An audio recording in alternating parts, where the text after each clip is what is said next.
Yes.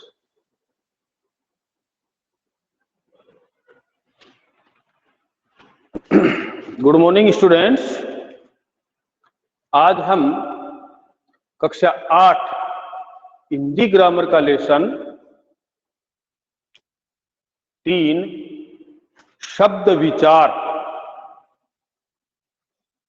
इसके बारे में पढ़ेंगे। तो उम्मीद करता हूं आप अच्छे से सुनेंगे, अपने बुक में अच्छे से ध्यान देंगे और अच्छे से समझेंगे, क्योंकि किसी भी लैंग्वेज की यदि आप ग्रामर पढ़ते हैं तो उसको हमें अच्छे से समझना चाहिए।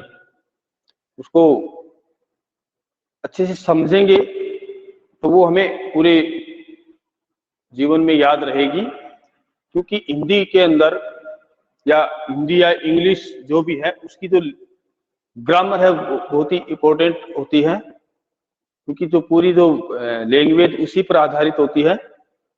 तो आज का हमारा चैप्टर है शब्द विचार। शब्द, जैसे सबसे पहले हम सेकंड लेसन में वर्ण विचार पढ़ा था, यानी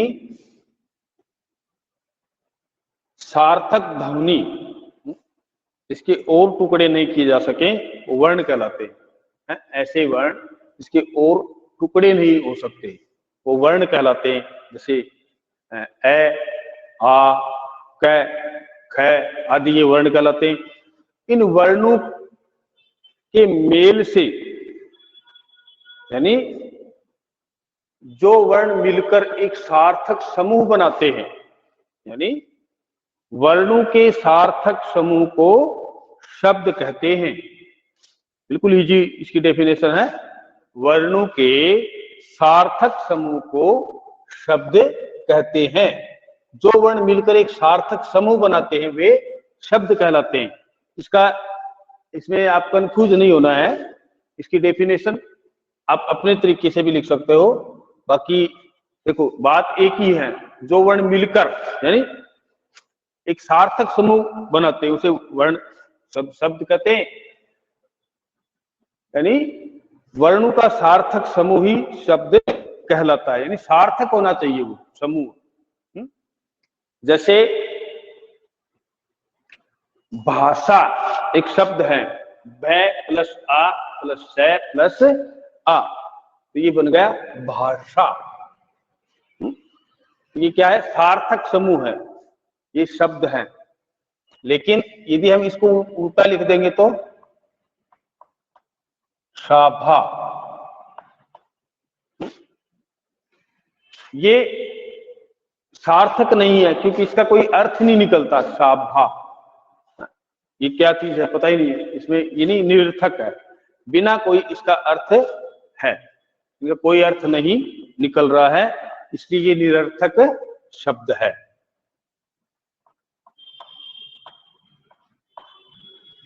तो निरर्थक शब्द और सार्थक और निरर्थक में क्या अंतर है? जिसका कोई अर्थ निकले वो सार्थक होता है, जिसका कोई अर्थ नहीं निकले वो निरर्थक होता है। तुम फोर्थ क्लास से इसको पढ़ते आ रहे हो, है? जैसे फोर्थ क्लास में एक लेसन था, जैसे फिफ्थ में भी था, निपाजा, लेजबी, कंदुब, ऐसे इनके कोई अर्थ नहीं निकलता। तो ये था भाषा का, यदि उल्टा हम कर देंगे तो शाभा, ये निरर्थक बन जाएगा। इसमें अन्य बहुत सारे उदाहरण है। जैसे हम किसी भी शब्द को बोलते हैं तो उसके उच्चारण से ही हमें पता लग जाता है कि सार्थक है या निरर्थक है। जैसे कुछ उदाहरण मैं और देता हूं तुम्हें, जैसे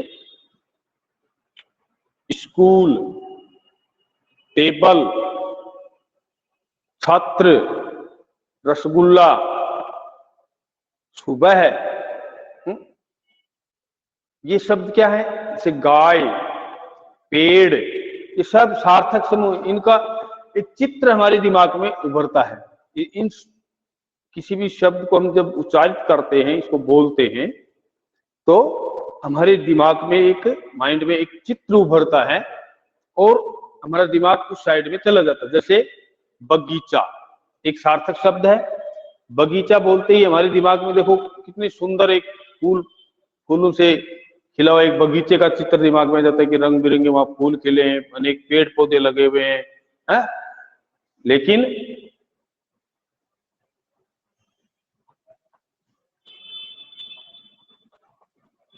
लेज भी एक शब्द है, लेज भी, इसका हमारे दिमाग में कोई चित्र ही नहीं उभरा, क्यों हमने देखा ही नहीं आज तक कोई लेज भी होता क्या है।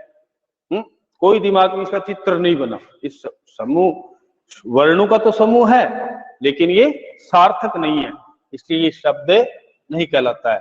तो जिसका दिमाग में हमारे कोई चित्र नहीं बने उभरे वो निरर्थक शब्द कहलाता है। तो शब्द की डेफिनेशन, वर्ण जो वर्ण मिलकर एक सार्थक समूह बनाते हैं वे शब्द कहलाते हैं।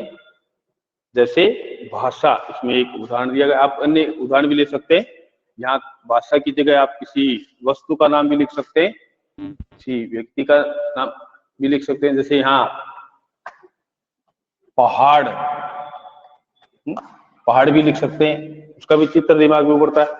इसी प्रकार इधर शब्द, अब शब्द के भेद, शब्द के मुख्य 4 भेद होते हैं जो हमने अभी पढ़ा। स्रोत या उत्पत्ति के आधार पर शब्दों का भेद, रचना के आधार पर, अर्थ के आधार पर और प्रयोग के आधार पर। इनको हम 1 by 1 रोजाना के क्लास में हम एक एक करके पढ़ेंगे। आज हम पढ़ेंगे स्रोत के आधार पर या उत्पत्ति के आधार पर शब्द के भेद। इसके 4 भेद हैं।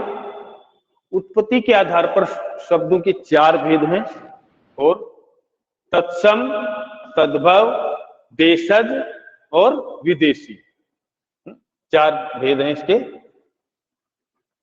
तत्सम, तद्भव, देशज और विदेशी, 4 भेद हो गए। पहले फर्स्ट, सेकंड, थर्ड और ये हो गया 4, ये 4 भेद होते हैं। तो सबसे पहले हम पढ़ते हैं तत्सम शब्द। तत्सम शब्द, हिंदी में जो शब्द संस्कृत भाषा में, हिंदी में जो शब्द संस्कृत भाषा से जूं के त्यों प्रयोग में लिए जाते हैं, यानी जैसे के तैसे, बिना किसी उसमें परिवर्तन किए, संस्कृत लैंग्वेज के शब्द हैं जिनको हम हिंदी भाषा में प्रयोग करते हैं, जूं के त्यों, उसी को ही तत्सम शब्द कहते हैं। उन्हें तत्सम शब्द कहते हैं। जैसे ग्राम,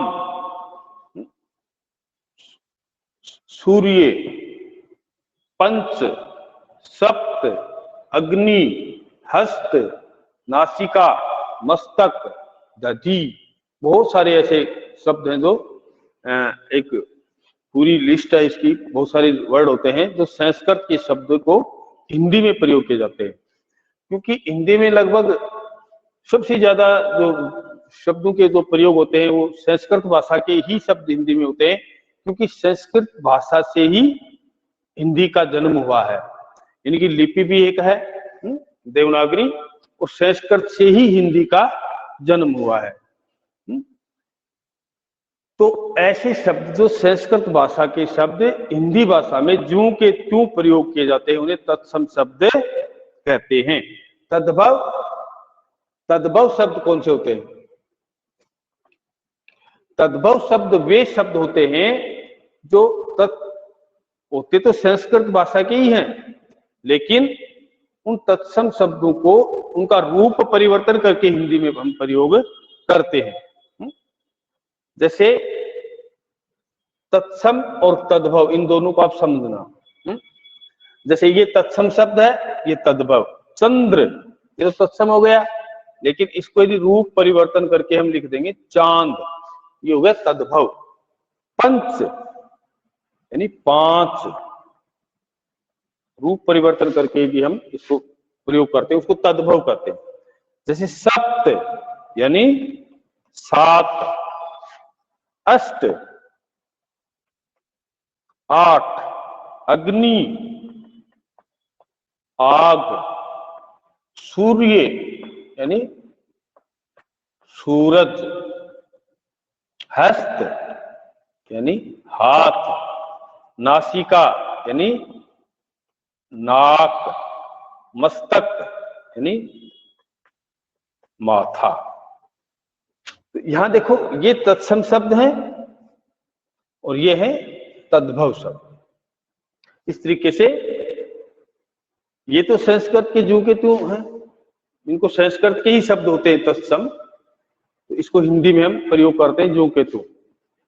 और तत्सम शब्दों का यदि रूप परिवर्तन करके जब हम हिंदी में प्रयोग करते हैं तो वो कहलाते हैं तद्भव शब्द। जैसे हमने अभी देखा, चंद्र से चांद, पंच से पांच, सप्त से सात, अष्ट से आठ, अग्नि से आग, सूर्य से सूरज, हस्त से हाथ, नासिका से नाक, मस्तक से माथा। ये थे तत्सम शब्द और तद्भव शब्द। उत्पत्ति के आधार पर तीसरा जो भेद है वो है देशज शब्द।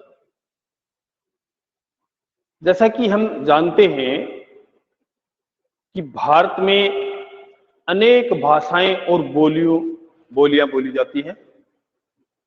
भारत ही एक ऐसा देश है जहां पर सबसे ज्यादा भाषाओं का प्रयोग किया जाता है। जैसे कि हमारे संविधान के अंदर भी यानी 22 यानी 22 भाषाओं को मान्यता प्राप्त है। उनकी पूरी एक लिस्ट है जो हमने फर्स्ट चैप्टर में पढ़ा था।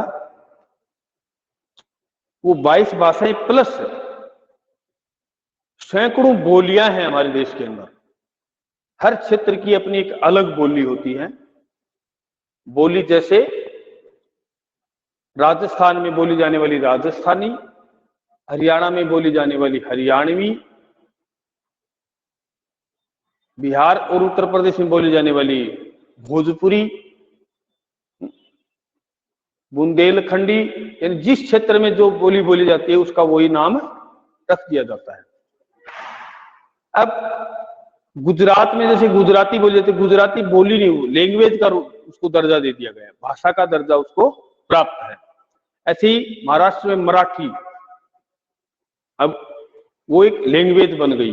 पंजाब पंजाबी लैंग्वेज है, बंगाल बंगाली लैंग्वेज है, तमिल लैंग्वेज है, कन्नड़, मलयालम, असमिया, ये अनेक जो लैंग्वेज अलग अलग जो विकसित जो बोलियां हो जाती हैं, जिनके अंदर साहित्य की रचना हो जाती है, उन बोलियों को आगे चल करके भाषा का उसको दर्जा दे दिया जाता है और वो अपने आप में क्या हुआ, माइक ऑन नहीं कर दो। तो उन बोलियों को, बोली वो होती है जिसमें कोई साहित्य की रचना नहीं होती। तो अनेक बोली और भाषाओं को मिलकर हमारे देश के अंदर उन भाषाओं और बोलियों से अनेक शब्द हिंदी भाषा में लिए गए हैं। जैसे हमारी देसी भाषाएं हैं, जैसे गुजराती है, मराठी है, पंजाबी है, तेलुगु है, तमिल है, बंगाली है, असमिया है, उड़िया है। इन भाषाओं के अनेक शब्द हमारी हिंदी भाषा में मिल जाएंगे। हरियाणवी, राजस्थानी, भोजपुरी, इनके भी शब्द हिंदी में प्रयोग होते हैं। तो इन बोलियों से भी लिए गए हैं। तो बोलियों और भाषाओं से जो शब्द हमने हिंदी भाषा में प्रयोग किए हैं वो थे देशज शब्द, यानी अपने ही देश में जन्मे। देश प्लस ज, इसका पहले अलग अलग करेंगे तो इसका मतलब होगा देश, देशज, देश प्लस ज। जय का मतलब जन, अपने ही देश में निर्मित या बने, अपने ही देश के जो शब्द है वो देशज कहलाई। देशज तो अपने ही देश में बने हुए, यानी अपने देश में कौन से शब्द बने हुए, तो अपनी भाषाओं के और अपनी बोलियों से बने हुए शब्द। आगे देखो विदेशी। जिस तरीके से हमारे देश में अनेक भाषाएं हैं और मुख्य जो हमारी राष्ट्र भाषा के रूप में हमें जो मान्यता प्राप्त है हमारी लैंग्वेज है हिंदी। हिंदी भाषा, हिंदी भाषा को हम राजभाषा या राष्ट्रभाषा का दर्जा दिया हुआ है, जो आजादी के बाद हमारी एक सबसे ज्यादा क्षेत्र में बोली जाने वाली भाषा है हिंदी, इसलिए इसको राष्ट्रभाषा का दर्जा दिया गया। ऐसे ही अपने अलग अलग देशों की अपनी एक भाषा होती है, प्रत्येक देश की अपनी एक लैंग्वेज होती है। अन्य भाषाओं के यानी जो विदेशी भाषाओं के शब्द भी हिंदी में लिए गए, यानी विदेशी भाषा के शब्द भी हमने हिंदी भाषा में प्रयोग किया है। वो अनेक हमारी जो भाषाएं हैं विदेशी भाषाएं,